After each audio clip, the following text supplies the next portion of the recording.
Sa mapagpalang araw mga kagimat. Dito ako ngayon sa ano ni Tatay farm. Yung maisa niya na ano bagong harvest mga kagimat, at nakakuha sa Tatay daw dito na mga gamit na naman mga kagimat, mga itlog. Kasi na makita na mga kagimat sa malinis na. Dati ito mga kagimat, yung nakita nyo sa kabila mga kagimat, mga ganyan yung pagka ano dito mga kagimat. May mga kahoy, mga damo-damo pa mga kagimat. Pero ngayon malinis na kasi may tanim na saging at mais. Ito first cropping pa ito mga kagimat. Yung meron nga nyug na maliliit pa. Oo. May mga nyug na maliliit pa tinanim ni Tatay yan sa ano. So tingnan natin mga kagimat, para sinking talaga mga kagimat. Yan oh. Yan yung ano mga kagimat yung pang talaga mga kagimat Klaro na ang lubi. Klaro na sa Tatay Ito yung ano bundok ni Tatay.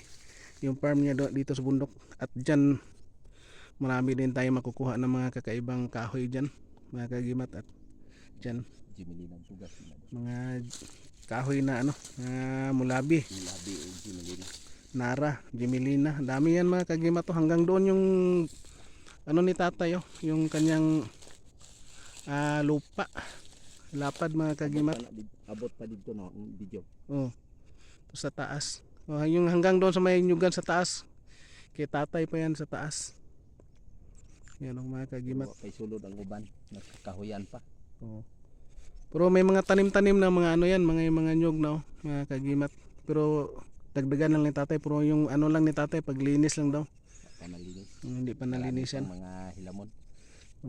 Mga damo pa, mga kahoy. Pero hindi na daw niya yan galawin. At taniman na lang niya ng ng nyug. Yan mga kagimat. Yan. Dito kami ngayon ni Tatay. Maray tayo. Dari ni Tatay karon pasyal-pasyal, suroy-suroy na pud may sa Bisaya pa. Nagbanding-banding. Banding-banding na pud mi dire kay gusto niya makasuroy na pud sa iyang area. Yung Tatay. Kasi may mahanting na pud mi dire ng mga mutya. Baka may makuha na naman daw ng kakaibang mga bato o mutya mga kagimat.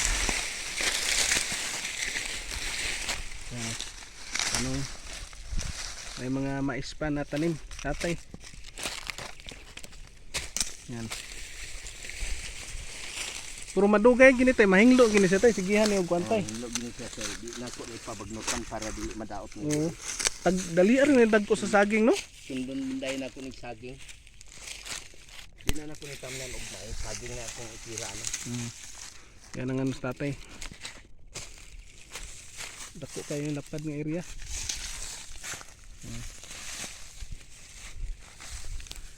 Ito lang muna. Thank you for watching mga kagimat, and please like, share, comment, and subscribe kung magustuhan yung video na ito mga kagimat. Yes, Tatay. Tayo sa Tatay. Yes, Tatay. Yan. Salamat. Salamat sa lahat. Salamat sa lahat na mga Subscriber, mga ka-hunter natin dyan. Mga hunters daw. Maraming salamat. Maraming salamat. Yan.